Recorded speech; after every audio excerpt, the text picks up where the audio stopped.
Hello विद्यार्थी मित्रों, धोरण 12 साइंस प्रकरण नंबर 4 गतिमान विद्युतभार અને ચુંબકત્વ આપણે ભણી રહ્યા છે।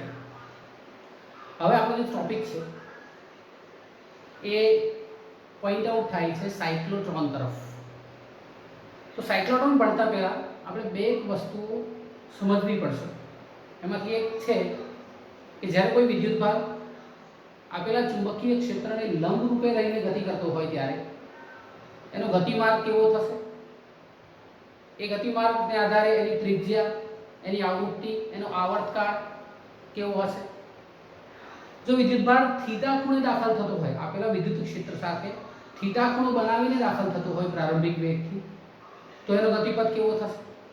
અને આ બે વસ્તુઓને લઈને આપણે એક અલગ થિયરી વેગ પસંદગીકારક વેલોસિટી સિલેક્ટર્સ આજે આપણે ભણવાનું છે। તો આજે જે ત્રણ થિયરીઓ છે એ ત્રણ થિયરીઓને આધારે આપણે એક રચના બનાવવાની છે, એક રચના સમજવાની છે અને રચના છે સાયક્લોટ્રોન। યાદ રાખજો। તો સાયક્લોટ્રોન ભણતા પહેલા આપણે અહીંયા શરૂઆત કરીશું એક અગત્યની થિયરી કે સમાન ચુંબકીય ક્ષેત્રમાં ક્ષેત્રને લંબરૂપે, યાદ રાખજો સેન્ટેન્સ ફર્સ્ટ, ક્ષેત્રને લંબરૂપે પ્રારંભિક વેગથી ગતિ કરી દાખલ થતા વિદ્યુતભારિત કણની ગતિની ચર્ચા।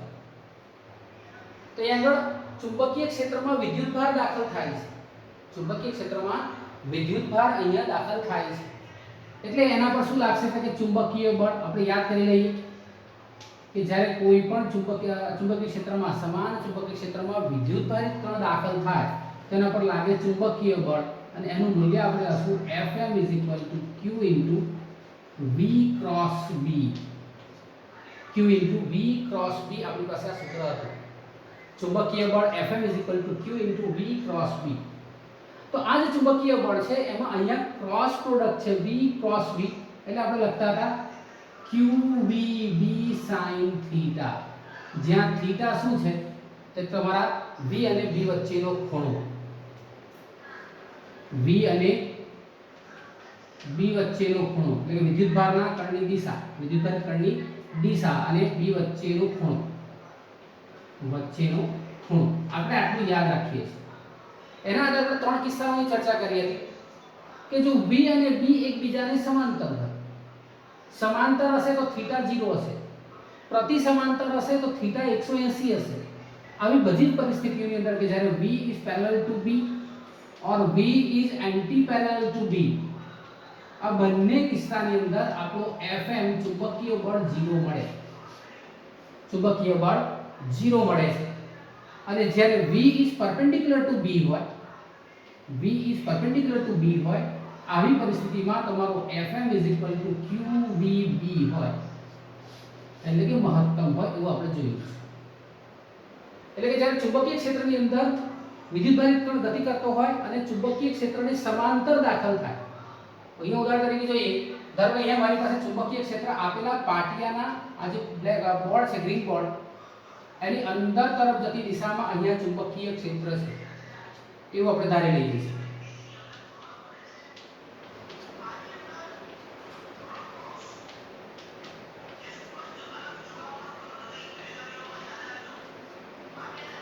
અહીંયા આ ચોક્કસ દર્શાવે છે પાટિયાના, તમે લખશો નોટબુકના, પાટિયાના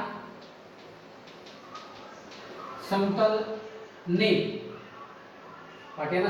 અંદર તરફ b ની દિશા છે, એટલે કે તમારું ચુંબકીય ક્ષેત્ર ક્યાં જાય છે, આમ અંદર તરફ, ક્યાં જાય છે, આમ અંદર તરફ જતી દિશામાં અહીંયા ચુંબકીય ક્ષેત્ર b દર્શાવેલું છે। તો અહીંયા b મારું ક્યાં છે તો કે આપેલા પાટિયાના સમતલને અંદર તરફ જતી દિશામાં, આપેલા પાટિયાના સમતલની અંદર તરફની દિશામાં, યાદ રાખજો અંદર તરફની દિશામાં તમારું b છે, ચુંબકીય ક્ષેત્ર b છે। હવે આવા ક્ષેત્રની અંદર જે યાદ રાખજો અહીંયા મારું ચુંબકીય ક્ષેત્ર ક્યાં છે, અંદર તરફ, અને મારો વિદ્યુતભાર પણ આમ અંદર તરફ જતો હોય, ધ્યાન રાખજો પાટિયાના સમતલની અંદર ચુંબકીય ક્ષેત્ર અંદર તરફ છે અને મારો વિદ્યુતભાર પણ અંદર તરફ જતો હોય, આવી પરિસ્થિતિમાં v અને b એકબીજાને સમાંતર હોય માટે લાગતું ચુંબકીય બળ 0 થઈ જાય। ચુંબકીય બળ 0 થઈ ગયું. ક્વેશ્ચન નંબર 1 યાદ રાખો પાર્ટ 1. હવે કદાચ ધારો ચુંબકીય ક્ષેત્ર આમ અંદર તરફ છે અને વિદ્યુતભાર એના બહાર તરફ ગતિ કરે છે. તો ચુંબકીય ક્ષેત્ર અંદર તરફ છે અને વિદ્યુતભાર ક્યાં આવે છે? બહાર તરફ આવે છે. તો એકબીજાને પ્રતિ સમાંતર થાય એટલે Fm 0 થઈ. પણ જો અહીંયા ત્રીજો નંબર કેસ લઈએ છે કે સમાન ચુંબકીય ક્ષેત્રને લંબરૂપે પ્રારંભિક વેગથી ગતિ કરી દાખલ થતા, અહીંયા શબ્દ છે ક્ષેત્રને લંબરૂપે, એટલે કે v અને b એકબીજાને લંબરૂપે હોય એ. તો કે ધારો કે મારી પાસે એક વિદ્યુતભારિત કણ છે. એ વિદ્યુતભારિત કણ અહીંયાથી ચુંબકીય ક્ષેત્રમાં જ્યારે ક્ષેત્ર આ રીતના છે અંદર તરફ અને આ રીતના દાખલ થાય છે. ધ્યાન રાખજો બરાબર. ચુંબકીય ક્ષેત્ર અંદર તરફ અને મારો જે વિદ્યુતભાર દાખલ થાય છે એ વિદ્યુતભાર આ રીતના, ધારો કે ચુંબકીય ક્ષેત્ર અહીંયા ધ્યાન રાખજો આ રીતના લંબરૂપે દાખલ થાય છે. આ રીતના દાખલ થાય છે. એટલે કે વિદ્યુતભાર આ રીતના આવે છે. ધારો કે વિદ્યુતભાર અહીંયાથી દાખલ થવાની શરૂઆત કરી, અહીંયા આવ્યો. આ છે મારો વિદ્યુતભાર, ધન વિદ્યુતભાર પ્લસ ચાર્જ q અહીંયા દાખલ થયો. ધારો કે ધન ધારી છે તો ઋણ કરી શકો, કોઈ ફેર પડતો નથી. આપણે વિદ્યુતભારિત કણ જોઈએ છે. તો અહીંયા ધન વિદ્યુતભાર અહીંયા દાખલ થયો. જેવો વિદ્યુતભાર દાખલ થયો એટલે વિદ્યુતભારની જે દિશા છે ધ્યાન રાખજો. અથવા તો એટલે તો અંદર તરફ છે, આ અંદર તરફ છે. વિદ્યુતભાર આમ દાખલ થતો હોય તો પણ ચાલશે, આમ દાખલ થતો હોય તો પણ જે ધ્યાન લંબ જ છે. કારણ કે ચુંબકીય ક્ષેત્ર આ રીતના દાખલ થાય છે, વિદ્યુતભાર આ રીતના દાખલ થાય છે, એમ બધાઈએ છે. તો આપણે દિશા આમાં લઈએ છીએ. કોઈ ફેર પડશે તમે આમ લેશો કે આમ લેશો. ધારો કે મારો વિદ્યુતભાર આ દિશાની અંદર અહીંયા v થી દાખલ થયો. એ ધ્યાન રાખજો. ચુંબકીય ક્ષેત્ર અંદર તરફ જતી દિશામાં છે. ચુંબકીય ક્ષેત્ર અંદર તરફ જતી દિશામાં છે. એટલે ધ્યાન રાખજો. તો કે જમણા હાથનો નિયમ લઈએ. ચુંબકીય ક્ષેત્રની દિશા અંદર તરફની, વિદ્યુતભારની દિશા ઉપર તરફની, માટે બળ ક્યાં લાગશે? એટલે કે અંદર તરફ આટલું લાગશે. તો પહેલા ધ્યાન રાખજો. ચુંબકીય ક્ષેત્ર ક્યાં આગળ? અંદર તરફ જતી દિશામાં. વિદ્યુતભારની જતી દિશા કઈ? ઉપર તરફની દિશામાં. માટે લાગતું ચુંબકીય બળ જે તરફ તમારી હથેળી છે ને આમ ધકેલો એટલે આ લાગશે તમારું બળ, ચુંબકીય બળ આ દિશામાં. ચુંબકીય બળ આ દિશામાં લાગે છે, Fm. આ થયો તમારો Fm. ક્લિયર છે? v ઉપર તરફ, આ તરફ, બરાબર છે? એટલે વિદ્યુતભાર જે છે એ ચુંબકીય ક્ષેત્ર, જો આ વિદ્યુતભાર જવાનો આ તરફ પ્રયત્ન કરે છે, એટલે ચુંબકીય બળ વિદ્યુત ક્ષેત્રને આ તરફ ખેંચે છે. એટલે વિદ્યુતભાર થોડો ડિફ્લેક્ટ થઈને આ રીતના આવી જાય છે, આમ. એટલે બંનેની વચ્ચેથી કંઈક અહીંયા આવી જાય છે. ક્લિયર છે? એટલા ધારો કે અહીંયા આગળ આવે, અહીંયા આગળ આવે છે. એટલે વિદ્યુતભારની દિશા આ તરફની થઈ ગઈ. આ તરફની. ચુંબકીય ક્ષેત્ર આ તરફનું છે. ધ્યાન રાખજો આ રીતના. વિદ્યુતભાર જે છે એ આ તરફ છે. વિદ્યુતભારની દિશા જો વિદ્યુતભારની દિશા કઈ થશે? આ તરફની. અને અહીંયા ચુંબકીય ક્ષેત્ર અંદર તરફ છે એટલે પાછું આ તમારું Fm થયું. Fm થયું. Fm એટલે પાછું વિદ્યુતભાર આમ ખેંચાશે. આમ આવું કરતા જે વિદ્યુતભાર છે એ વિદ્યુતભાર કે આ રીતે વર્તુળાકાર ગતિ કરે છે. ધ્યાન રાખજો. ધારો કે અહીંયાથી લેતા હોઈએ,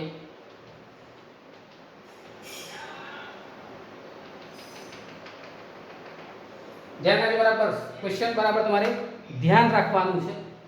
અહીંયા લઈએ છીએ તો જો વિદ્યુતભાર અહીંયા આગળ આવશે, અહીંયા આગળ આવશે.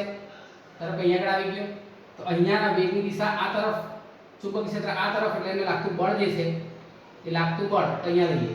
આ તરફ લાગતું બળ નીચે તરફ અને વેગની દિશા આ તરફ, તો આ Fm થઈ ગયું.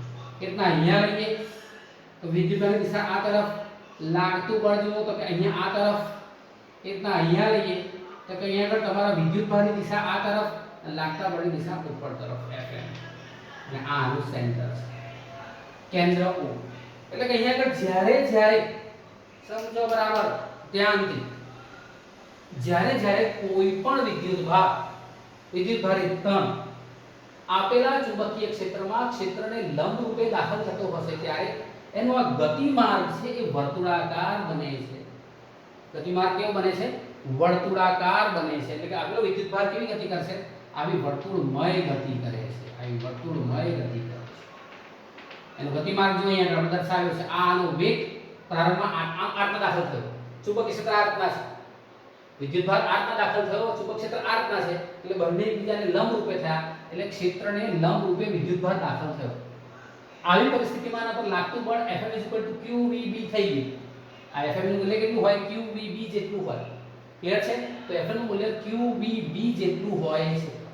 હવે જેવો દાખલ થયો એટલે આપણે જમણા હાથની હથેળીનો નિયમ, અહીંયા જો મારું ચુંબકીય ક્ષેત્ર ક્યાં હતા કે અંદર તરફ, વિદ્યુતભારની દિશા ક્યાં હતી કે અંગૂઠાની દિશામાં ઉપર તરફ, માટે લાગતું ચુંબકીય બળ અંદર તરફ, લાગતું ચુંબકીય બળ ક્યાં આવશે? અંદર તરફ. અહીં ધ્યાન રાખજો બરાબર. ચુંબકીય બળ ક્યાં આવશે? અંદર તરફ. એટલે આ એને શું કરે છે? વિદ્યુતભાર જવાનો પ્રયત્ન ઉપર કરે છે, ચુંબકીય ક્ષેત્રને અંદર ખેંચે છે. એટલે એનો માર્ગ ધ્યાન રાખજો. ધારો કે આપણે બે જણા ખેંચતા હોય, ધારો કે હું અત્યારે આમ જઈ રહ્યો છું, એક જણો મને આમ ખેંચતો હોય ને આમ ખેંચતો હોય, એક આમ ખેંચતો હોય ને આમ ખેંચતો હોય, તો હું શું કરીશ? ના પેલી આમે નહીં જાઉં, આમે નહીં જાઉં, હું વચ્ચે જઈશ. આમ એવું જ થયું. તો ધ્યાન રાખજો, આ ઉપર ખેંચે છે, આ નીચે જાય છે, એટલે એનો માર્ગ ડિફ્લેક્ટ થઈને આમ વળે. એટલે અહીંયા પાછો આવ્યો આ બિંદુ પાસે, આ બિંદુ પાસે આવે તો વિદ્યુતભાર જવાનો પ્રયત્ન કરશે આ તરફ. પણ અહીંયા મૂકીએ તો જો અહીંયા ચુંબકીય ક્ષેત્ર અંદર તરફ, મારા વિદ્યુતભારની દિશા આ તરફ, લાગતું ચુંબકીય બળ નીચે તરફ. આ ચુંબકીય બળ ક્યાં આવશે? નીચે તરફ. ક્લિયર છે? અહીંયા આવી જઈએ એટલે વિદ્યુતભાર નીચે તરફ વળે એટલે અહીંયા આવી ગયો. એટલે જો વિદ્યુતભારની ચુંબકીય ક્ષેત્ર અંદર તરફ, અહીંયા જો ચુંબક અમારા વિદ્યુતભારની દિશા નીચે તરફ આમ લઈ જઈએ તો કે વિદ્યુતભારની દિશા અહીંયા તરફ. એટલે અહીંયા લઈએ તો એ તરફ. બરોબર છે? આમ આપણને આ પ્રકારનું મળતું જાય છે. ક્લિયર છે? એટલે અહીંયા લખીએ આપણે, જ્યારે વિદ્યુતભાર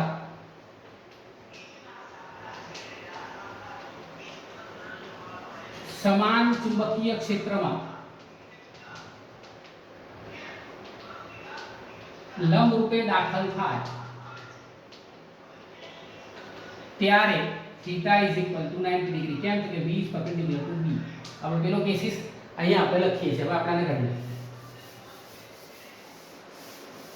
આ તમારે યાદ રાખવાનું છે. એવી ફેર લઈએ માટે ચુંબકીય બળ Fm is equal to QVB sin theta, theta 90 degree sin 91, માટે Fm is equal to QVB. QVB જેટલું બળ અનુભવશે. ક્લિયર છે? હવે ધ્યાન રાખવાનું નેક્સ્ટ સ્ટેપ ની અંદર લખીએ કે જ્યારે વિદ્યુતભાર સમાન ચુંબકીય ક્ષેત્રમાં લંબરૂપે દાખલ થાય છે ત્યારે કણનો ગતિમાર્ગ કેવો થઈ જાય છે? વર્તુળાકાર થઈ જાય છે. જ્યારે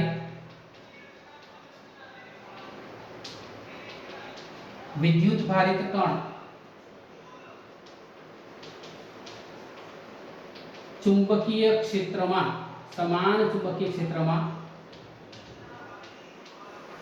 લંબ રૂપે દાખલ થાય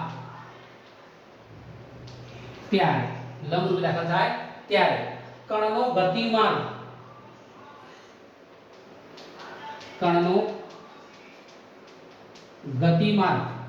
કેવો થાય છે? વર્તુળાકાર થઈ જાય છે. વર્તુળાકાર થાય છે, મળે છે, તમે જે લખો તે ચાલશે, પણ વર્તુળાકાર શબ્દ આવવો જોઈએ. માર્ગ કેવો થઈ ગયો? વર્તુળાકાર થઈ ગયો. માર્ગ કેવો થઈ ગયો? વર્તુળાકાર. અહીંયા સર્ક્યુલર ફોર્મની અંદર આપણને મળે છે, જે આકૃતિમાં દર્શાવ્યું છે. જે આકૃતિમાં દર્શાવ્યું છે.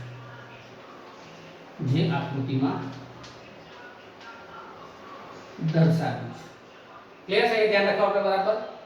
હવે આપણે આકૃતિને ધ્યાન રાખીએ ને 11 સાયન્સમાં પાછા જઈએ તો આપણે ભણતા હતા નિયમિત વર્તુળમય ગતિ. યાદ છે? નિયમિત વર્તુળમય ગતિ. તો નિયમિત વર્તુળમય ગતિની અંદર આપણે કહેતા હતા જ્યારે કોઈ પણ કણ વર્તુળાકાર ગતિ કરતો હોય ત્યારે તેના પર લાગતું કેન્દ્રગામી બળ કેન્દ્ર તરફ ત્રિજ્યા પર હતું.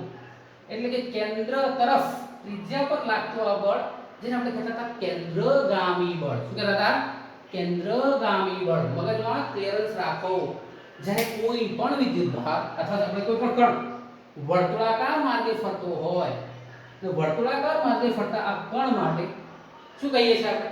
કે જો આપેલો કણ વર્તુળાકાર માર્ગે ફરતો હોય ત્યારે તેના પર લાગતું કેન્દ્રગામી બળ કેન્દ્ર તરફ ત્રિજ્યાવર્તી દિશામાં હોય છે, ત્રિજ્યાવર્ત હોય છે, માટે એને કેન્દ્રગામી બળ કહેતા હતા. અહીંયા જુઓ, આ બળ Fm, આ બળ Fm, આ બળ Fm, આ બળ Fm. તો બળ Fm કઈ તરફ છે? તો કે કેન્દ્ર તરફ છે. બળ Fm કઈ છે? તો કે કેન્દ્ર તરફ છે. આ કેન્દ્ર છે, કેન્દ્ર તરફ છે, ત્રિજ્યા પર છે, ત્રિજ્યા પર છે, ત્રિજ્યા પર છે. એટલે કેન્દ્ર તરફ છે, ત્રિજ્યા પર છે, માટે આ કેન્દ્રગામી બળ એ કેટલું થશે? તમારું Fm ચુંબકીય બળ જેટલું થાય છે. તમારું ચુંબકીય બળ જેટલું થાય છે. ધ્યાન રાખજો. આપણે વિદ્યુતભારને અહીંયા દર્શાવી દઈએ છીએ. અમારો વિદ્યુતભાર, આ મારો વિદ્યુતભાર, આ મારો વિદ્યુતભાર, પ્લસ આ પ્લસ આ પ્લસ. ક્લિયર છે? ધ્યાન રાખીએ છીએ. તો અહીંયા લઈએ તો વર્તુળાકાર થાય છે, જે આકૃતિમાં દર્શાવીશું. વર્તુળાકાર માર્ગ મળી ગયો. ક્લિયર? યાદ રાખજો, માર્ગ વર્તુળાકાર મળી ગયો, ફિક્સ થઈ ગયું. હવે લઈએ છીએ વર્તુળમય ગતિ માટે. તો કે જ્યારે કણ અહીં આકૃતિ પરથી લાગતું કેન્દ્રગામી બળ ઇઝ ઇક્વલ ટુ ચુંબકીય બળ. કેન્દ્રગામી બળ ઇઝ ઇક્વલ ટુ ચુંબકીય બળ. ધ્યાન રાખજો. યાદ રાખજો, કેન્દ્રગામી બળ ઇઝ ઇક્વલ ટુ ચુંબકીય બળ. હવે જો આપેલા કણની ગતિપથની ત્રિજ્યા r હોય, યાદ રાખજો, ગતિપથની ત્રિજ્યા આપણે આ ત્રિજ્યાને r ધારી દઈએ. આ છે તે r. ધ્યાન રાખજો. અને એનો વેગ, પ્રારંભિક વેગ v હોય તો જો વિદ્યુત ભારિત કણનો પ્રારંભિક વેગ v હોય અને ગતિપથની ત્રિજ્યા સ્મોલ r હોય તો કેન્દ્રગામી બળ કેટલું થશે? તો કે mv² upon r, mv² upon r is equal to ચુંબકીય બળ qvb. અહીં ધ્યાન રાખજો, qvb, જ્યાં m શું છે? તો કે m આપેલા વિદ્યુત ભારિત કણનું દળ. m બરાબર વિદ્યુત ભારિત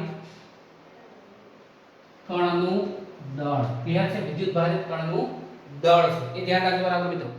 તો વિદ્યુત ભારિત કણનું આપણને દળ મળી ગયું. બહુ ગરમી છે. ક્લિયર? વિદ્યુત ભારિત કણનું દળ mv² upon r qvb. એક v થી એક v કેન્સલ આઉટ થયો, તો અહીંયા શું રહી ગયા? r ને સરળતા બનાવીએ તો કે r is equal to શું આવશે? m mv. અહીંયા જો mv રહી ગયા, mv upon qb.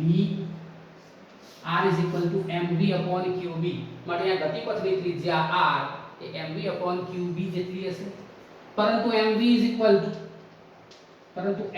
equal to p is equal to રેખીય વેગમાન.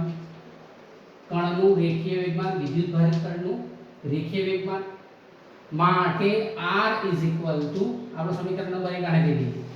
માટે r is equal to p upon qb. r is equal to p upon qb આપણને મળ્યા. યાદ રાખજો. બરાબર છે? હવે જેમ જેમ એટલે સમીકરણ દર્શાવે કે જેમ જેમ વેગમાન વધતું જાય, અહીંયા વેગમાન વધતું એટલે આપેલો જે વિદ્યુતભાર છે એ વિદ્યુતભારનું દળ વધતું નથી, પણ એનો વેગ વધતો જાય છે. એટલે કે જેમ જેમ વેગ વધે એમ વેગમાન વધે, અને જેમ જેમ વેગમાન વધતો જાય તેમ તેમ ગતિપથની ત્રિજ્યા વધતી જાય છે. પહેલા એક ચક્કર અહીંયા પૂરો થયો, પછી બીજો થાય તો અહીંયા મોટો થાય, પછી એનાથી મોટો થાય, પછી એનાથી મોટો થાય. ક્લિયર છે? આમ સમીકરણ દર્શાવે છે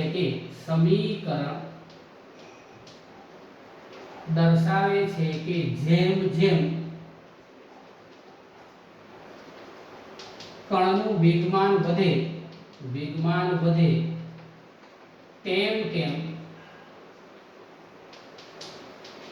ગતિપથની ત્રિજ્યા r વધે છે. યાદ રાખજો. પરિણામ નંબર 1, પહેલું પરિણામ આપણને મળ્યું. તો ભાઈ એવું કંઈક કરીએ કે જેના કારણે આપણે અહીંયા વેગમાનને વધારતા રહીએ, વેગ વધતો જાય તો ગતિપથની ત્રિજ્યા વધે. એના કરતાં ઉલટું બોલો કે જો ગતિપથની ત્રિજ્યા વધતી જાય તો વેગમાન વધતું જશે. વેગમાન વધવાનો અર્થ એનો વેગ વધતો જશે. ક્લિયર છે? અને આ જ છે પહેલો પોઈન્ટ સાયક્લોટ્રોન બનાવવા માટે. ફર્સ્ટ પોઈન્ટ આપણને મળ્યો કે સમીકરણ દર્શાવે છે કે જેમ જેમ કણનું વેગમાન વધે તેમ તેમ ગતિપથની ત્રિજ્યા r વધે છે. ગતિપથની ત્રિજ્યા r વધે છે. ધ્યાન રાખજો. ધારો કે વિદ્યુત ભારિત કણનો કોણીય વેગ ઓમેગા છે માટે v is equal to r omega. that implies r is equal to શું આવશે? તો કે v upon omega. r is equal to v upon omega. Clear છે? ધ્યાન રાખજો. v is equal to r omega માટે r is equal to v upon omega. Clear છે? સમીકરણ 1 અને 2 અહીંયા કેટલા માટે સમીકરણ 1 પરથી સમીકરણ 1 પરથી કહેતા હોય સમીકરણ નંબર 1 આપણને દર્શાવે છે સમીકરણ નંબર 1 પરથી મારે કહેવું હોય તો શું લખાશે અહીંયા આગળ આ રીતે જગ્યાએ v omega is equal to mv upon qb mv upon qb v થી v કેન્સલ આઉટ કરી દઈએ અને ઓમેગા ને સૂત્ર કરતા બનાવીએ તો મને મળે છે ઓમેગા is equal to કોણીય વેગ omega is equal to qb upon m qb upon m omega is equal to qb upon m આપણે સમીકરણ નંબર 2 મળ્યું સમજ પડે છે દરેકને ધ્યાન રાખજો બરાબર ઈઝી છે સમજ પડે એવું છે કઈ એટલું બધું હાર્ડ નથી આપણે પહેલા r મેળવીને પછી r ને વેગના સ્વરૂપમાં દર્શાવી પછી આપણે કણનો વેગ ઓમેગા કયો એનો v r ઓમેગા કયો અને r ઓમેગા જે કોણીય વેગ આપણે લઈએ છીએ એને ઘણીવાર કોણીય આવૃત્તિ પણ કહેવાય છે આપેલા આ વિદ્યુતભારિત કણની કોણીય આવૃત્તિ પ્રત્યે વેગ લીધો છે યાદ રાખજો કે ઓમેગા qb m મળશે પરંતુ ઓમેગા 2 પાઈ mu યાદ રાખજો સેન્ટેન્સ આ સમીકરણ કેવી ક્લોઝ કરી અને આટલું લખી દેવાનું છે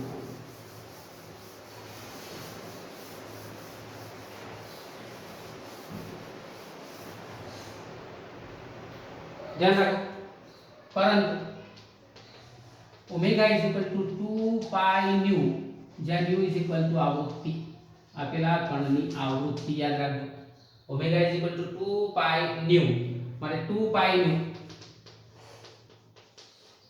is equal to qb upon m થશે ઓમેગા ની કિંમત મૂકી આ ઓમેગા ની કિંમત અહીંયાથી મૂકી છે 2 પાઈ nu માટે nu is equal to આવૃત્તિ qb upon 2 પાઈ m જેને ઘણીવાર ઓમેગા c કહેવાય છે સાયક્લોટ્રોનની આવૃત્તિ શું કહેવાય છે સાયક્લોટ્રોનની આવૃત્તિ ધ્યાન રાખજો બરાબર ધ્યાન રાખવાનું છે તમારે સાયક્લોટ્રોનની આવૃત્તિ ઓમેગા c qb upon 2 પાઈ m ક્લિયર છે આને કહેવાય છે સાયક્લોટ્રોન બનાવી એટલે કહીશું સાયક્લોટ્રોનની આવૃત્તિ સાયક્લોટ્રોનની આવૃત્તિ તો અહીંયા જોઈએ છે આ આવૃત્તિ એટલે ઘણી વખત એટલે ઓમેગા c એટલે ન્યુ c યાદ રાખો qb upon 2 પાઈ m ક્લિયર હવે અહીંયા સમીકરણને ધ્યાનથી જોઈએ તો કે આપેલા સમીકરણમાં વેગ છે તો કે સાહેબ તો કે વેગ નથી અહીંયા ધ્યાન રાખો વેગ નથી ત્રિજ્યા છે તો ત્રિજ્યા નથી વેગમાન છે તો કે વેગમાન નથી પણ સાયક્લોટ્રોનની આવૃત્તિ ઓમેગા c એ રેખીય વેગ v ગતિપથની ત્રિજ્યા r કે તમારા રેખીય વેગમાન p પર આધારિત નથી યાદ રાખો સાયક્લોટ્રોન માટે સૌથી અગત્યની વાત યાદ રાખો તો કે અહીંયા આગળ આવૃત્તિ nu કોની આવૃત્તિ વિદ્યુતભારિત કણની ભાઈ આવૃત્તિ છે કોની વિદ્યુતભારિત કણની કે જે આ અધિ આવૃત્તિથી આ ગતિ માર્ગે વર્તુળાકાર માર્ગે ગતિ કરી રહ્યો છે ક્લિયર છે તો અહીંયા આગળ આવૃત્તિ nu કમા શું આવશે તો કે રેખીય વેગ v યાદ રાખજો nu અને v માં રેખીય વેગ v ગતિપથની ત્રિજ્યા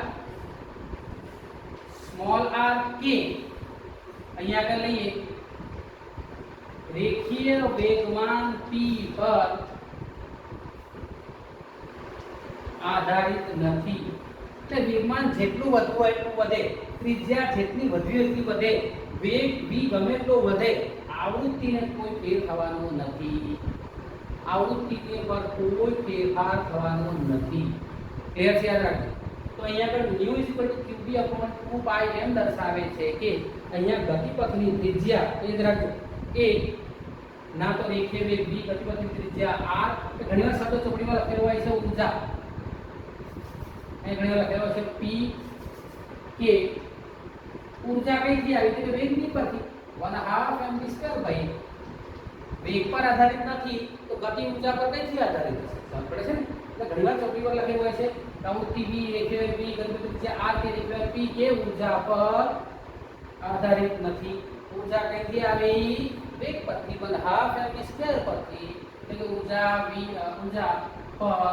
આધારિત નથી અને આ છે મારો મેઇન પ્રિન્સિપલ મારો બેઝ એટલે કે આધાર કે સાયક્લોટ્રોન બનાવવાનો આધાર છે ભાઈ અહીંયા લઈએ સાયક્લોટ્રોન બનાવવા માટે મારો આધાર એ દર્શાવે કે અહીંયા તો એક સાયક્લોટ્રોનની આવૃત્તિ આપણને મળી અને સાયક્લોટ્રોન આવૃત્તિ કેમ કે સાયક્લોટ્રોન બનાવવા માટેનો મેઇન આધાર ખરેખર તેનો સિદ્ધાંત તો આટલો જ છે કે જ્યારે સમાન ચુંબકીય ક્ષેત્રમાં દાખલ થાય ત્યારે તેના પર ચુંબકીય બળ લાગે છે અને તેની ગતિપથની ત્રિજ્યા આપણને કેવી મળે છે વર્તુળાકાર મળે છે આટલો સિદ્ધાંત સાયક્લોટ્રોન માટે ઇનફ છે સાયક્લોટ્રોન માટે ઇનફ છે ત્યાં નથી તો અહીંયા આધારિત નથી અને આ બાબત સાયક્લોટ્રોન બનાવવા માટે અગત્યની છે હવે લઈએ તો કે હવે u = 1/t જ્યાં t = આવર્તકાળ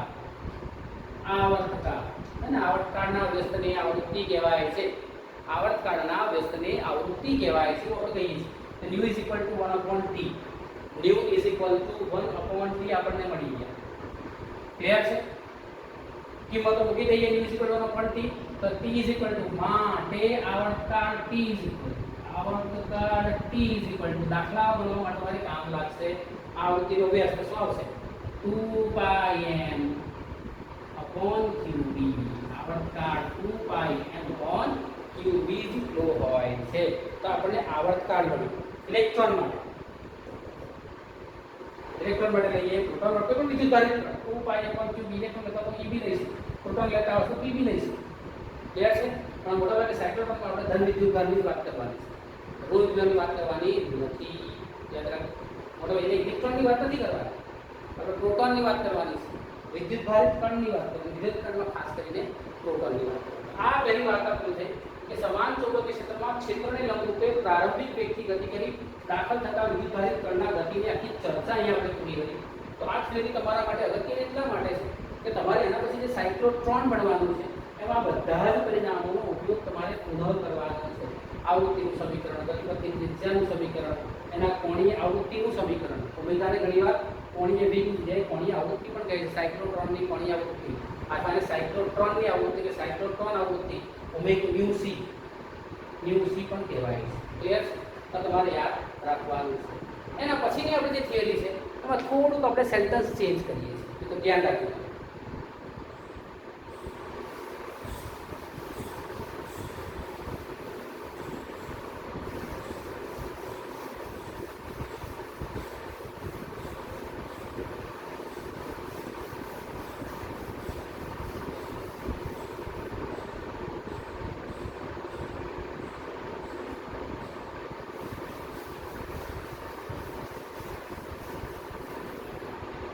આપણે બે કેસ તો જોયા સમાંતર દાખલ થતો હોય તો ચુંબકીય બળ ના લાગે એ સેન્ટેન્સ લખીએ આપણે પહેલા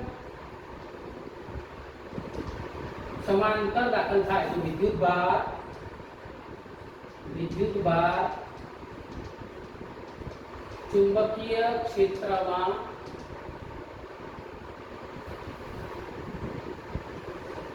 ક્ષેત્રને સમાંતર રહી રીતે દાખલ થાય છે ક્ષેત્રને સમાંતર દાખલ થાય તો તેના પર ચુંબકીય બળ લાગે નહીં ચુંબકીય બળ ના લાગે માટે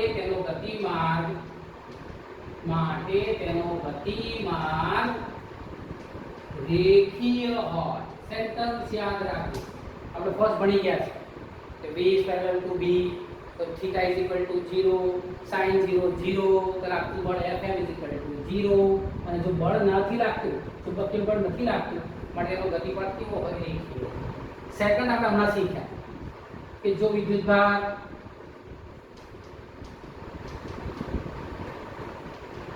ચુંબકીય ક્ષેત્રને લંબરૂપે દાખલ થાય તો તેના પર લાગતું ચુંબકીય બળ F is equal to QVB और F is equal to QEB હોય અને તેનો ગતિમાર્ગ વર્તુળાકાર.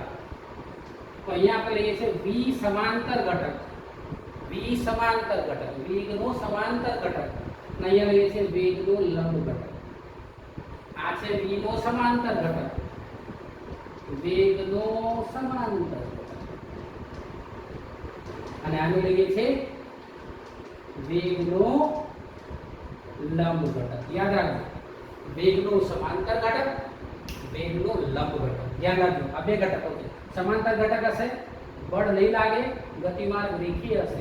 લંબ ઘટક હશે બળ લાગશે QBB જેટલું અને ગતિમાર્ગ વર્તુળાકાર હશે. ક્લિયર છે? બે વસ્તુ મને મગજમાં ક્લિયર થઈ ગઈ.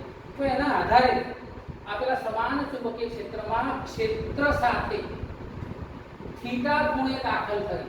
યાદ રાખજો, અહીંયા શબ્દ લઈએ, ચુંબકીય ક્ષેત્રમાં ક્ષેત્ર સાથે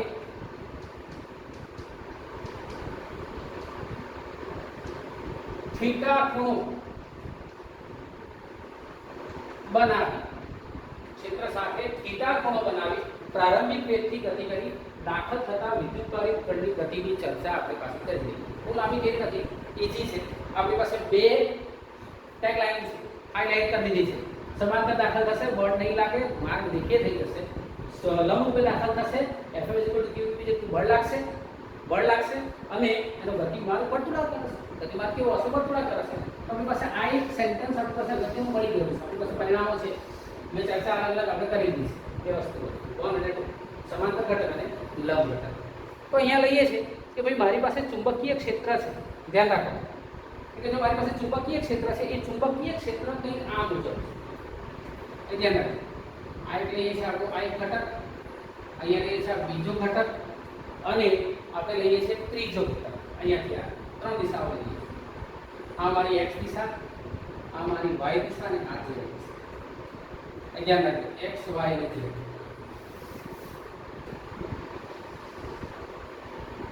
બરોબર છે? x y અને z, x y અને z. અહીંયા હવે આપણે લઈએ છીએ કે ભાઈ જો સમાન ચુંબકીય ક્ષેત્રમાં ક્ષેત્ર સાથે થીટા ખૂણો બનાવીને, થીટા ખૂણો બનાવવો હોય, વિદ્યુતભાર ક્ષેત્ર સાથે થીટા ખૂણે દાખલ થતું હોય, એટલે કે વિદ્યુતભાર આપેલા ક્ષેત્ર સાથે આપણે આગળ આપણે બે કિસ્સા જોયા છે. તો ભાઈ આ જગ્યાએ ચુંબકીય ક્ષેત્ર મારું આ દિશામાં છે, આ મારું ચુંબકીય ક્ષેત્ર B આ દિશામાં છે, આ B આ દિશામાં છે. એને કાં તો આ રીતના દાખલ થશે, ચુંબકીય ક્ષેત્રની દિશામાં આ રીતના દાખલ થાય, કાં તો આ રીતના દાખલ થાય. જો આ રીતના દાખલ થશે, તો આના પર બળ નહીં લાગે, Fm = 0 થશે, અને અહીંયા દાખલ થશે તો Fm = QEB, અને એનો ગતિમાર્ગ કેવો થઈ જશે? તો કે વર્તુળાકાર. કેવો થઈ જશે? વર્તુળાકાર. ગતિમાર્ગ કેવો થઈ જશે? કે રેખીય. આપણે પણ ધારો કે એક Q વિદ્યુતભાર છે, આ Q વિદ્યુતભાર છે, પ્લસ Q વિદ્યુતભાર છે. એ વિદ્યુતભાર Q આપેલા ચુંબકીય ક્ષેત્ર સાથે કે આ તો ના આમ દાખલ થાય છે, ને આમ દાખલ થાય છે, આમ થીટા ખૂણે દાખલ થાય છે. કયા ખૂણે? થીટા ખૂણે દાખલ થાય છે. વિદ્યુતભાર ચુંબકીય ક્ષેત્રમાં જ્યારે એન્ટર થતો હોય ત્યારે ધ્યાન રાખજો, એ એની સાથે ના તો સમાંતર અંદર તરફ હતું, ના તો આમ નથી જતું કે આમ નથી આવતું, કે પછી આમ કે આમ દાખલ થતું, પણ આ જે ક્ષેત્ર અંદર તરફ હોય તે ક્ષેત્રને આ આમ આવે છે, થીટા ખૂણો બનાવે છે. ક્ષેત્ર સાથે થીટા ખૂણો બનાવો, એની આપણે અહીંયા ચર્ચા કરવાની છે. ધ્યાન રાખજો. તો અહીંયા ધારો કે વિદ્યુતભાર છે પ્લસ Q, અને એ ચુંબકીય ક્ષેત્રમાં અહીંયા દાખલ થાય છે, અહીંયા થીટા ખૂણો બનાવે છે. થીટા ખૂણે દાખલ થાય. તો જ્યારે તે થીટા ખૂણે દાખલ થતો હોય છે ત્યારે અહીંયા એના વેગના બે ઘટકો મળે છે. જ્યારે કણનો વેગ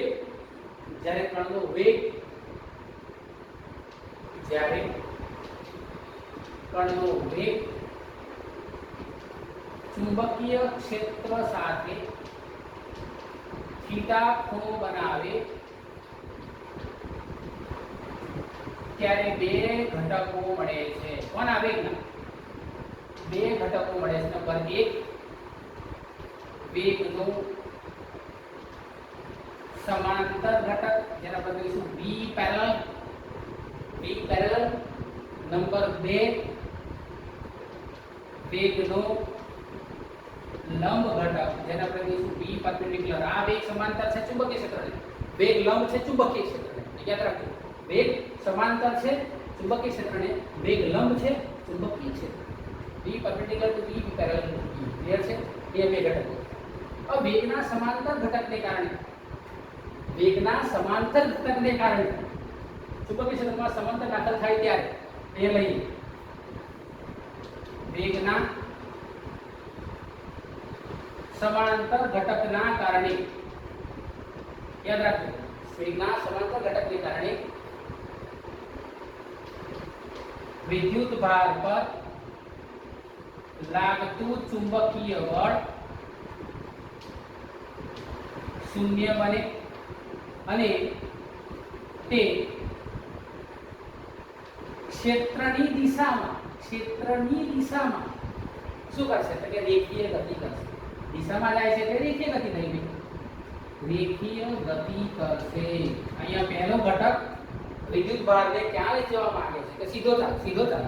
શું કહે છે? સીધો જા. કયો ઘટક કહે છે? બી પેરેલલ ઘટક વિદ્યુત ભારને શું કહે છે? કે જો ભાઈ મેં તારા પર બળ લાગવા દીધું નથી, બરોબર છે, એટલે તારે કઈ જવાનું? તો કે સીધા તો કે આ સાઈડ.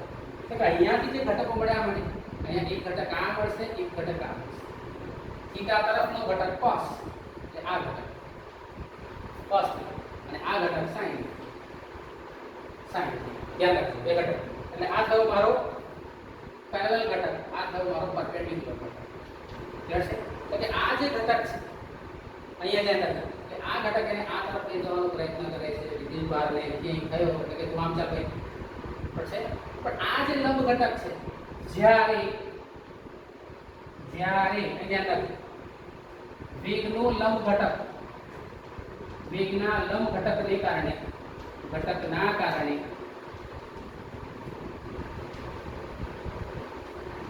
વિદ્યુત ભાર પર QVB જેટલું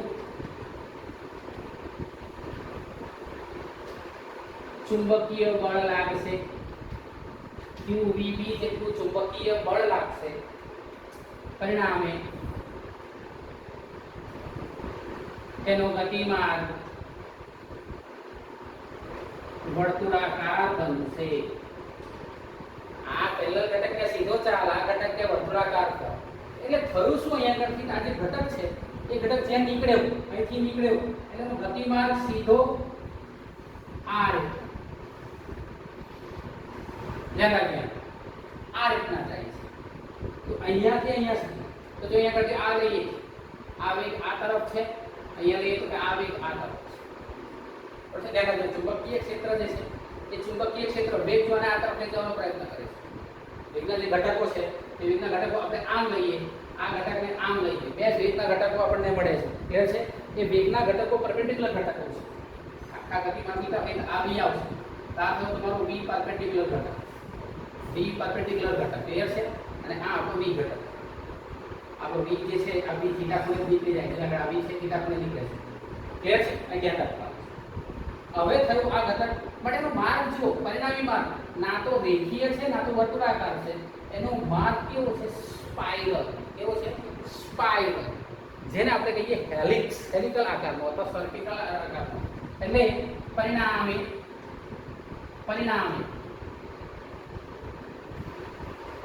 વિદ્યુત ભારનો ગતિમાર્ગ હેલિકલ કે स्पाइरल, हेलिकल के सर्पिलाकार बने છે. આમ આપેલા વેગનો લંબ ઘટકને કારણે જો દિશામાં કઈ ને કઈ ઘટક હોય તો લંબ ઘટકને કારણે એ ક્યાં જશે? વર્તુળાકાર. કે સમાંતર ઘટકને એ કારણે રેખીય થાય છે. માટેનો ગતિમાર્ગ હેલિકલ, ગતિમાર્ગ હેલિકલ કે સ્પાઇરલ, એટલે કે હેલિકલ. યાદ રાખજો, કેવો મળે છે એનો ગતિમાર્ગ? હેલિકલ આકાર, હેલિકલ કોષમાં કમાણ આકાર બને. હવે ગતિમાર્ગની તો ચર્ચા થઈ ગઈ, પણ ઘણી વાર એવું પૂછે છે કે પિચ, હેલિકલ માર્ગની પિચ એટલે શું? ઘણા બધા દાખલાઓમાં ન્યુમેરિક્સની અંદર, કોમ્પિટિટિવ એક્ઝામની અંદર પિચ પૂછે છે. તો ભાઈ પિચ છે શું? તો કે આપેલા વિદ્યુત ભારે અહીંયા આગળ ચુંબકીય ક્ષેત્રની દિશામાં બે વર્તુળા, એક વર્તુળથી બીજું વર્તુળ, એક સાયકલથી બીજા સાયકલ દરમિયાન કાપેલું અંતર. અને ત્યાં આગળ શબ્દ બહુ સરળ છે. ત્યાં આગળ પરિભ્રમણ દરમિયાન ગતિ કરતા કણે એક પરિભ્રમણ દરમિયાન ચુંબકીય ક્ષેત્રની દિશામાં કાપેલું અંતર પિચ. આપણે લઈએ છીએ PITCH, પિચ. યાદ રાખજો, પેચ અંતર અથવા પિચ આપણે કહીએ છીએ. શું કહીએ છીએ? પેચ. પેચ પી. કયા આપેલા વિદ્યુત ભારિત કણે એના એક પરિભ્રમણ દરમિયાન ચુંબકીય ક્ષેત્રની દિશામાં એક પરિભ્રમણ, અહીંથી એક શરૂઆત કરી, અહીંથી પૂરું કરીને અહીંયા પહોંચો, એનું એક પરિભ્રમણ, આ જો અડધું આનું અને અડધું આનું, એક પરિભ્રમણ દરમિયાન આપેલા વિદ્યુત ભારિત કણે અહીંયા આગળ એક પરિભ્રમણ દરમિયાન ચુંબકીય ક્ષેત્રની દિશામાં કાપેલું અંતર, એટલે કે અહીંયાથી શરૂઆત કરીને અહીંયા પહોંચાડી. આ થઈ ગયું તમારી પિચ, એટલે કે પેચ અંતર. અરે ભાઈ એક કાંટો, પેચ એટલે એક કાંટો, પેચ એટલે એક કાંટો. અહીંથી ફર્યો ને અહીં પાછો આવ્યો. એ ફર્યો ત્યારે x દિશામાં કેટલો ખસે? દર્શક ટકા વિદ્યુત ભારિત કણે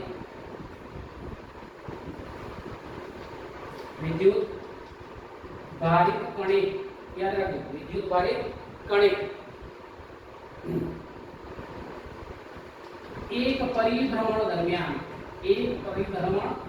દરમિયાન ચુંબકીય ક્ષેત્રની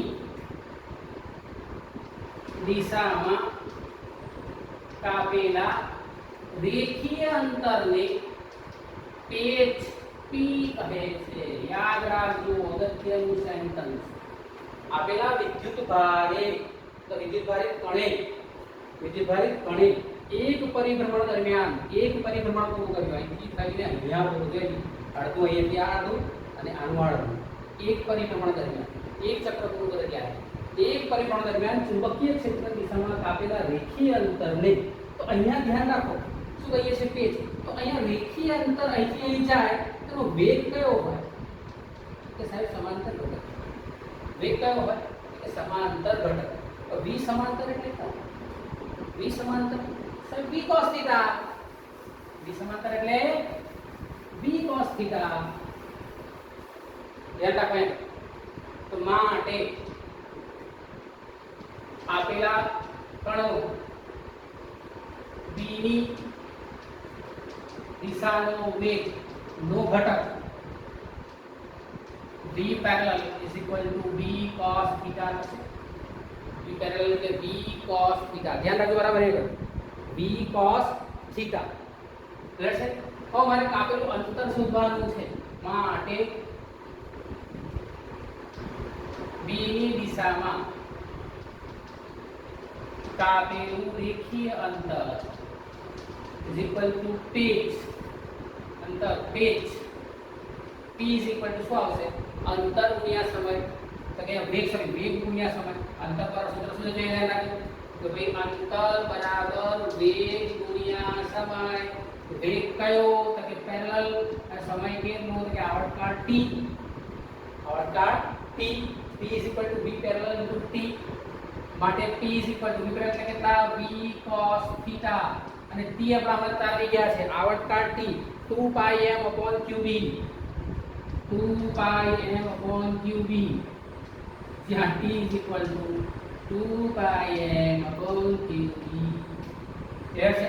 તો આ પેચ અંતર p is equal to v cos θ 2 pi m upon qb તમારે યાદ રાખવા. પેચ અંતર પૂછે એક્ઝામમાં તો તમારે આ સૂત્રનો ઉપયોગ કરવાનો છે. 2 pi m અથવા ઘણી વાર લખી શકાય p is equal to 2 pi m v parallel upon qb और p is equal to આપણે આમ લખવું હોય તો 2 pi m v cos θ upon qb. તમે જે લખી શકો.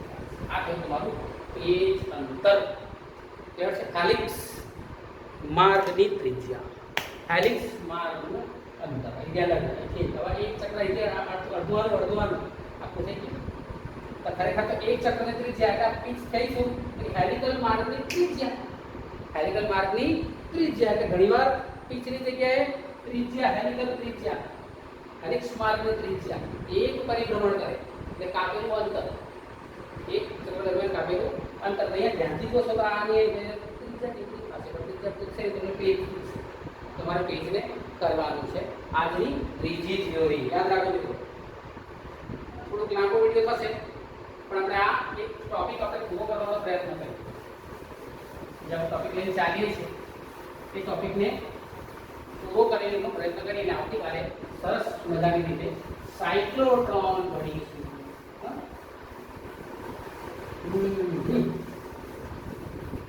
સાહેબ હું કરવા માંડ્યું છે એક તો ડેટા રહેતો નથી ને લાગે ઘણી કેટલાક રીતે ટેન્શન આવે એનાથી સમજણ પડતી નહીં ને સાહેબ તો ભણાય પણ ભાઈ શું કરીશું. કોર્સ છે આ ચોથો ચેપ્ટર તો આ સિલેબસમાં હતો, આ વખતે ટેસ્ટમાં પણ સદનસીબે આપણે એટલું પૂરું કરી શક્યા છે. નેક્સ્ટ ટેસ્ટ હશે એ લગભગ 7મા ચેપ્ટર સુધી હશે એટલે 6ઠું 7મું 8મું 3 ચેપ્ટર પણ એ કવર કરી લે એટલે આપણે જરૂર કરવી પડશે, તમારે તૈયારી રાખવી પડશે. આપણે લઈએ છીએ વેલોસિટી એટલે વેગ પસંદગી કારક. વેગ પસંદગી કારક વેલોસિટી સિલેક્ટર્સ. ધ્યાન રાખજો એક થિયરી છે કે ભાઈ વેગ પસંદગી કારક સમજાવો એટલે કે આગળ વિદ્યુત ક્ષેત્ર અને ચુંબકીય ક્ષેત્રની સંયુક્ત ક્ષેત્ર, વિદ્યુત ક્ષેત્ર અને ચુંબકીય ક્ષેત્રમાં સંયુક્ત રીતે દાખલ થતા કોઈ વિદ્યુતકારી કણના સંદર્ભમાં વેગ પસંદગી કારક વેલોસિટી સિલેક્ટર, વેલોસિટી સિલેક્ટર સમજાવો. Velocity selection of velocity. આપણે જે વેગ જોઈએ છે એ વેગ જ મેળવવો હોય તો શું કરીશું? તો આપણે શરૂઆત કરીએ થિયરીની. સમાન વિદ્યુત ક્ષેત્ર અને ચુંબકીય ક્ષેત્રમાં, ચુંબકીય ક્ષેત્ર અને સમાન વિદ્યુત ક્ષેત્ર અને ચુંબકીય ક્ષેત્રમાં સંયુક્ત ક્ષેત્ર છે. અહીંયા ધ્યાન રાખજો.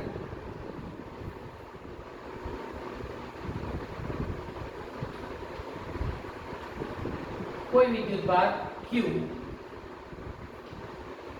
v વેગથી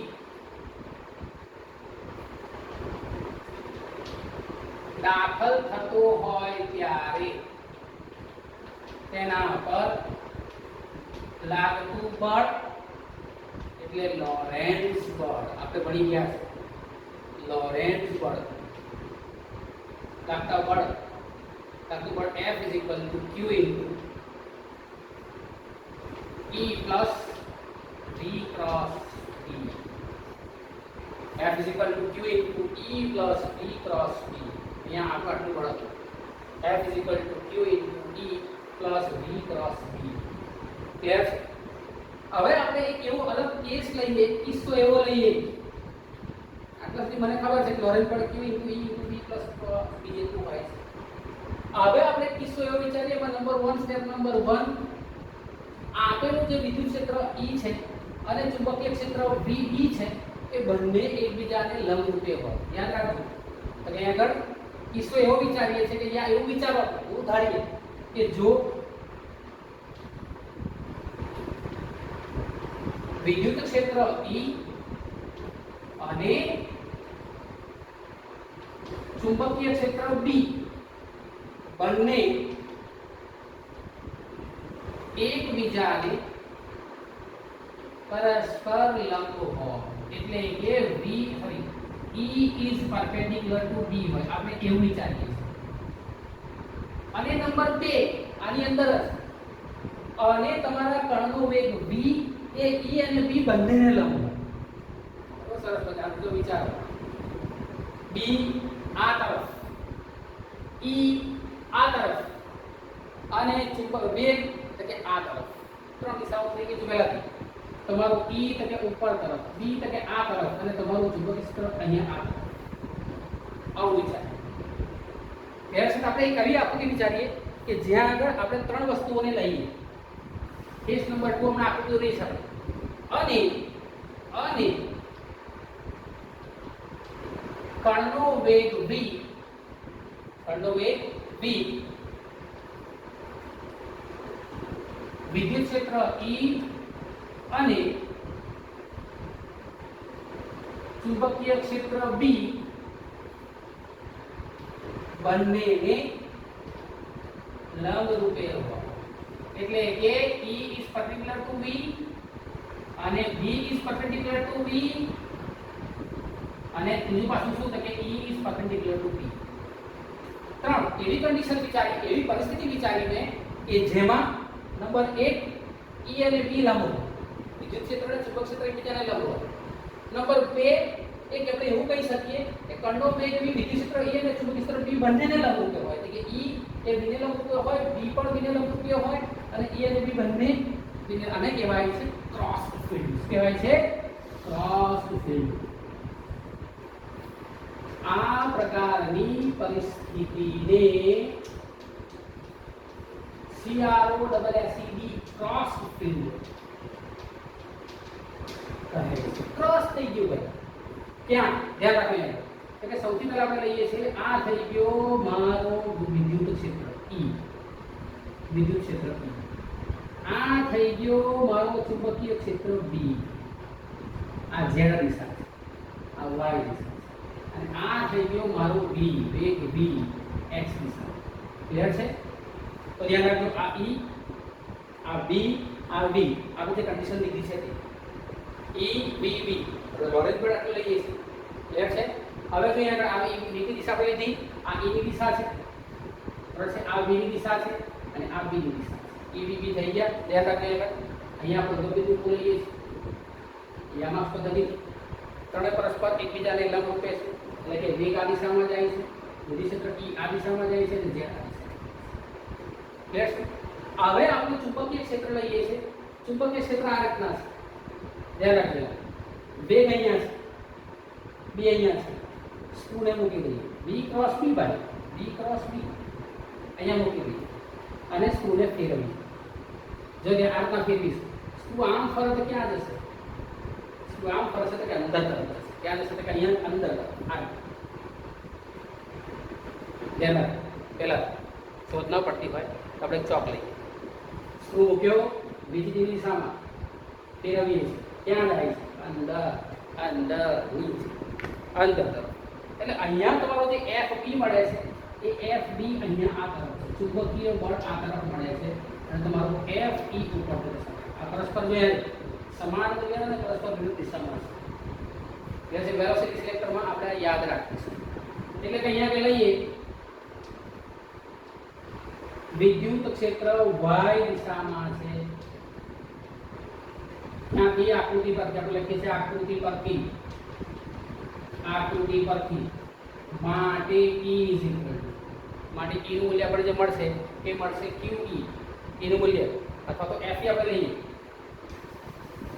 એ ધ્યાન રાખજો. એટલે કે લાગતું બળ માટે FE is equal to, માટે FE is equal to Q into E is equal to QEJ cap. ધન x દિશામાં છે પ્લસ y છે. FE QEJ મળશે, J cap QEJ cap. ધ્યાન રાખજો બરાબર, તરત વિરુદ્ધ થઈ જશે. ક્લિયર છે?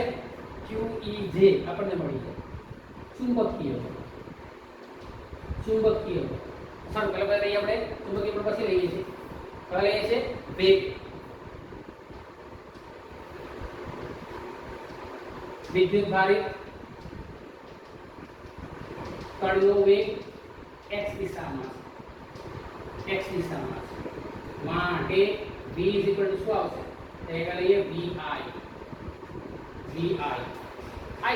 સદિશ k is equal to vi, સદિશ પ્લસ સદિશ vi માટે લાગતું ચુંબકીય બળ. એ વિચારેલી વાત કરીએ છીએ. ચુંબકીય બળ Fm is equal to, માટે ચુંબકીય બળ Fm is equal to Q into V cross B. આપણે V cross B. એટલે ચુંબકીય ક્ષેત્ર ચુંબકીય ક્ષેત્ર z દિશામાં છે માટે B શું આવશે કે BK, so this B BK મૂલ્ય મૂકીએ તો FM into as it is B તકે VI cross D તકે BJ કે છે VI BJ BB લઈએ I cross J યાદ છે IJ JK KL IJ યાદ રાખજો અહીંયા આવશે IJ આપણે લખતા I into J J into K K into I I J K આપણે આવું લઈએ છીએ ધ્યાન રાખજો J into K sir K K B I K I J J K K I આપણે આવું લખીએ I J K J K I K I J K I J તો K cross I J હોય તો I cross K કેટલા મળે તો સાહેબ minus J K cross I J મળે તો I cross K કેટલા મળે માઈનસ J મળે તો આ ગુણાકાર તે તો મળી ગયો મને તો મતલબ છે FM માટે FM QB B એ દિશાની માઈનસ અને અહીંયા આગળ J કેપ ધ્યાનથી જો મારું મળતું FM અને મારું FE બંને છે તો y દિશામાં પણ આ ધન y દિશામાં છે આ ઋણ y દિશામાં છે તો FB આપણે એને FM કહીએ છીએ FM નીચે તરફ છે FE ઉપર તરફ છે વિદ્યુત બળ ઉપર તરફ છે ચુંબકીય બળ નીચે તરફ છે માટે કુલ બળ F Q into E એટલે સાહેબ EJ plus FM V cross B Q એટલે V cross B એટલે કેટલા QBB Q તો બહાર નીકળી ગયા છે BB માં સરવાળો કરો તો કામ કરી શકો માટે કુલ બળ F કુલ બળ F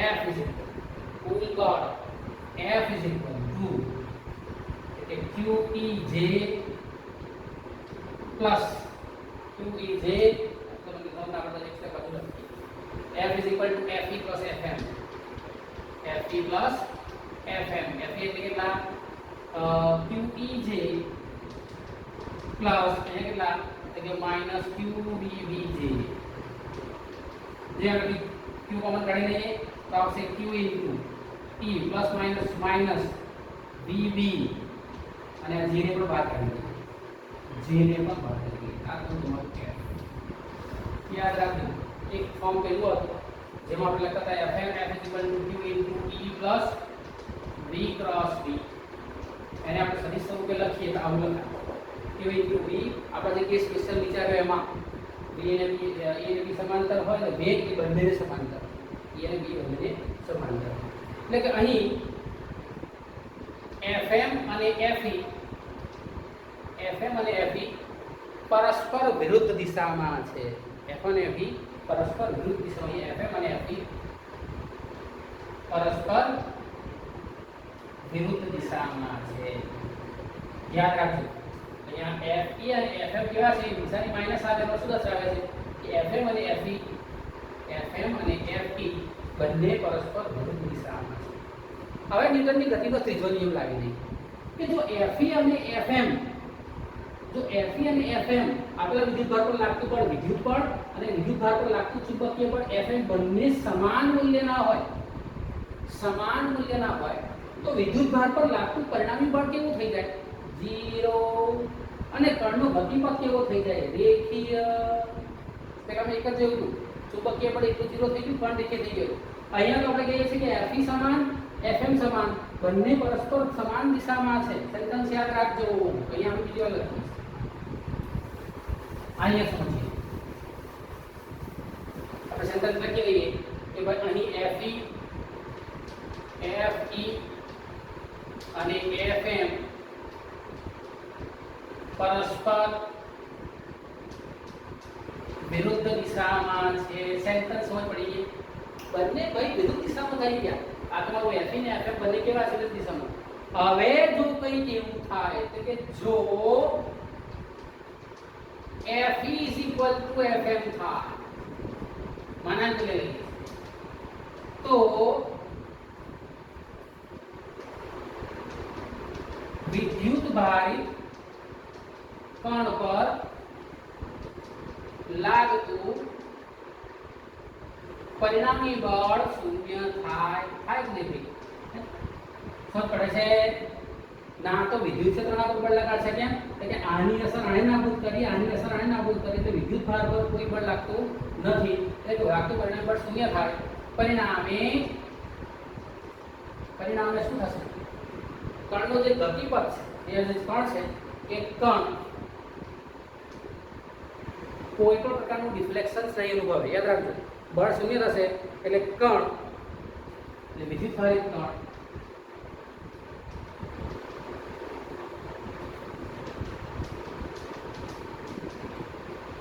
કોણાવર્તન પામ્યા સિવાય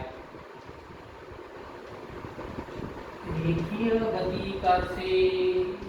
સૌથી અગત્યનું સેન્ટેન્સ Fe ને Fn વિરુદ્ધ મળી ગયા. જો Fe વધારે હોય તો વિદ્યુત ભાર આના ઇન્ફ્લુઅન્સમાં, Fm વધારે હોય તો વિદ્યુત ભાર આના ઇન્ફ્લુઅન્સમાં એટલે આના તરફ ખેંચાય, ઘણી વાર આના તરફ ખેંચાય. પણ આપણે એવું લઈ લઈએ કે Fe ને Fm બંને સરખા છે. આપણે એવી રીતના એપ્લાય કરીએ કે Fe ને Fm સમાન મૂલ્યના હોય, પરસ્પર વિરુદ્ધ છે એટલે માટે શું થશે Fe ને Fm સમાન થાય તો વિદ્યુત ભારિત કણ પર લાગતું પરિણામી બળ શૂન્ય થાય. પરિણામે વિદ્યુત ભારિત કણ શું થશે કોણાવર્તન પામ્યા સિવાય શું કરશે રેખીય ગતિ કરશે. માટે અહીંયા લઈએ Fe Fm તો Fe કેટલા છે તો Q * E, Fm કેટલા છે QBB Fe Fm તો અહીંયા કેન્સલ કરી ધ્યાન રાખજો Q થી Q નીકળી ગયો માટે V લેવું હોય તો શું લખે V E/B માટે સૌથી અગત્ય તો કે જ્યારે E/B ના મૂલ્યનો ભાગાકાર કરીએ અને આટલો જ વેગ આપણે લઈએ. યાદ રાખો જ્યારે વિદ્યુત ક્ષેત્ર અને ચુંબકીય ક્ષેત્ર બંને એકબીજાને પરસ્પર વિરુદ્ધ દિશામાં અને સમાન મૂલ્યમાં હોય ત્યારે અહીંયા E/B ના મૂલ્ય જેટલા ગુણોત્તરનો વેગ મળે છે. અહીં ધ્યાન રાખવાનું છે કે જ્યારે E/B = V થાય ત્યારે શું થશે કે ત્યારે Fe = Fm થશે. ત્યારે શું થશે કે વિદ્યુત ભારિત કણનું પરિણામી બળ શૂન્ય થશે. એટલે ત્યારે કણ શું થશે કોણાવર્તન નહીં પામે અને રેખીય ગતિ કરશે. એટલે કે અહીંયા આગળ જે મારે વેગ જોઈએ છે તો E અને B ના મૂલ્યો એવી રીતે સેટ કરું કે જેના કારણે E અને B નો ગુણોત્તર V જેટલો થાય. E અને B નો ગુણોત્તર એવી રીતે સેટ કરું કે જેથી Fe = Fm થાય. E અને B ના મૂલ્ય એવી રીતે સેટ કરીએ કે જેથી Fe = Fm થાય અને ત્યારે જે વેગ મારે જોઈએ છે, જે પસંદગીનો વેગ મારે જોઈએ છે એ વેગ મને બહાર મળી જાય. એની દિશા તો ક્યાં હશે રેખીય હશે. તો અહીંયા ધ્યાન રાખવાનું છે. આ શરતનો ઉપયોગ કરીને ધારો કે એક કણ છે વિદ્યુત ચુંબક ક્ષેત્રમાં અલગ અલગ ગતિ કરે છે. અહીંયા E ઉપર તરફ B આ તરફ અહીંયા આ રીતના ઘણા બધા વેગથી વિદ્યુત ભાર અંદર દાખલ થઈ ગયો. તો મારે એક ચોક્કસ વેગનો વિદ્યુત ભાર જોઈએ છે. તો જો આ 1 આ 2 આ 3 આ 4 આ 5 આ 6 આ 7 આ કોઈના માટે E/B નો ગુણોત્તર V જેટલો નહીં. ફક્ત આના માટે E/B નો ગુણોત્તર એટલે આ વેગ મારે જોઈએ છે. તો વિદ્યુત ક્ષેત્રના મૂલ્યોનો સેટ કરીશ. જેમ સેટ કરતો જઈશ એમ જે વેગ મારે જોઈએ છે એ વેગ માટે E/B નું મૂલ્ય સેટ કરીશ. એટલે આ શરતનો ઉપયોગ કરી જુદા જુદા વેગથી E અને B ના ક્ષેત્રમાં ગતિ કરતા વિદ્યુત ભારમાંથી પસંદગીના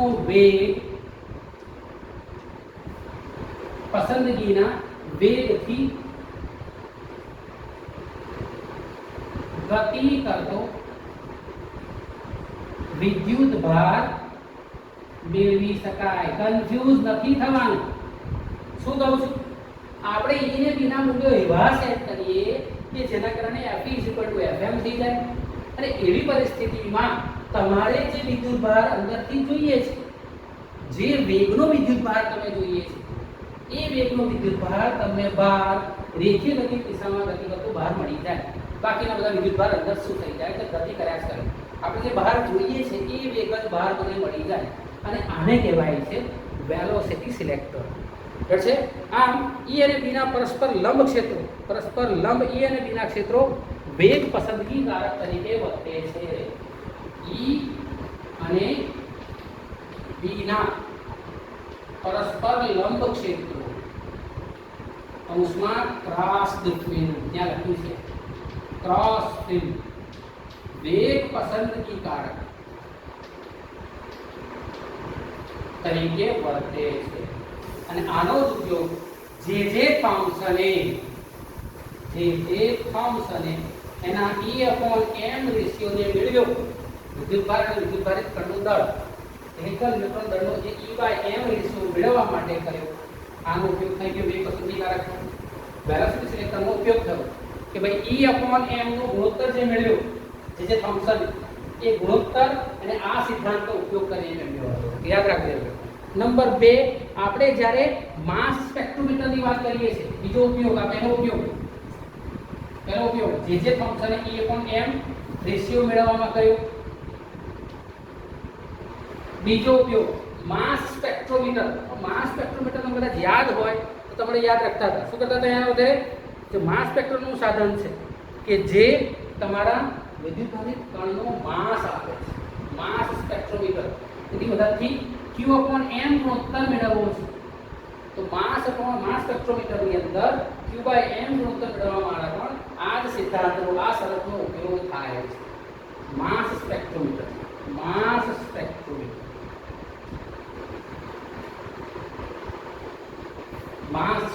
માં Q/m ગુણોત્તર જે આપણે મેળવવાનું હોય છે, એ Q/m ગુણોત્તર મેળવવા માટે પણ ધ્યાન રાખજો. એટલે કે અલગ અલગ પદાર્થો હોય, અલગ અલગ વિદ્યુતભારોનો Q/m ગુણોત્તર જુદો પાડવો હોય તો આપણે આ શરતથી પાડી શકીએ છીએ.